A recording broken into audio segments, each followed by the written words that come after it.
Hi all, and welcome back to the Soul Shift channel. Today I will talk about one important step in my journey, the book The Silva Mind Control Method by Jose Silva and Philip Miele.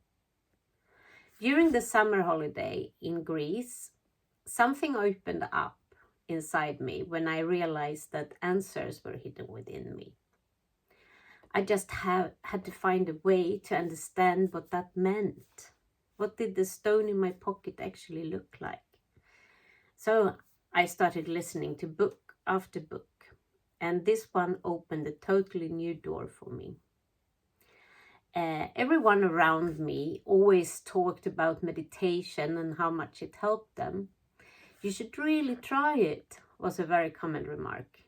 Sure, I thought to myself, it will never work for me. I couldn't sit still for even half a minute without my thoughts going crazy in my head. I thought meditation meant reaching a stage where there were no thoughts at all. But that's not really how meditation works. And that's why this book became such an important stepping stone for me.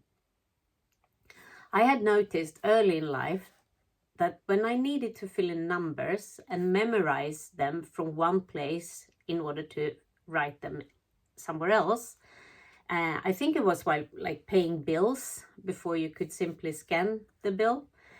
Focusing too hard on the numbers actually made it more difficult to remember them.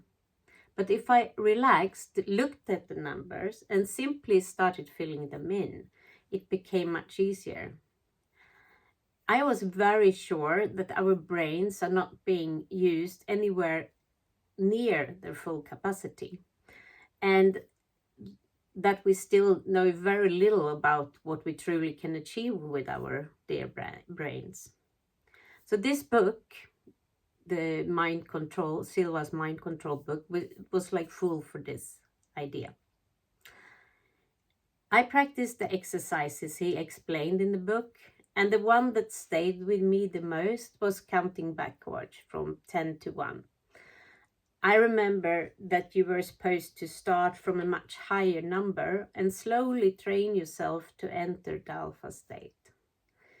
So there I was, night after night, lying in bed and practicing over and over again. Eventually, I reached the 10 to 1 counting, but honestly, I didn't feel as if anything magically had happened. Still, something inside me kept telling me to continue. So I used the method every time I meditated or whenever I wanted to reconnect with memories or feelings.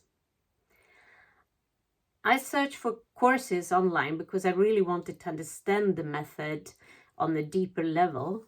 Unfortunately, there were no courses nearby, but perhaps that turned out to be a good thing. Every time I discover something new, I immediately want to learn more, and I often fall into the belief that someone else must know better than I do. If I just take a course, if I just learn from the right person. But what I slowly started to realize was that there is also so much wisdom in simply trying things for yourself. So that is what I did. I used the exercises from the book and adapted them in my own way. Looking back, I think I was mostly afraid of doing it wrong. Of course, spending a few days practicing the method with others would probably have been amazing. But in the end, this worked beautifully too. One particular way I used this method was when I started writing my first book.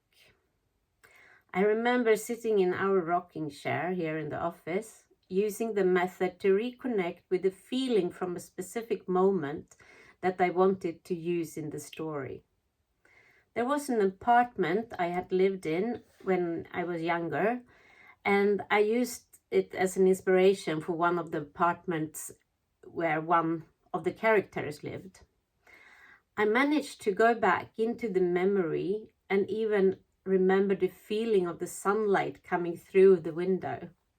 It was quite an amazing experience, and since then I have used this method many times whenever I need to revisit any of my memories.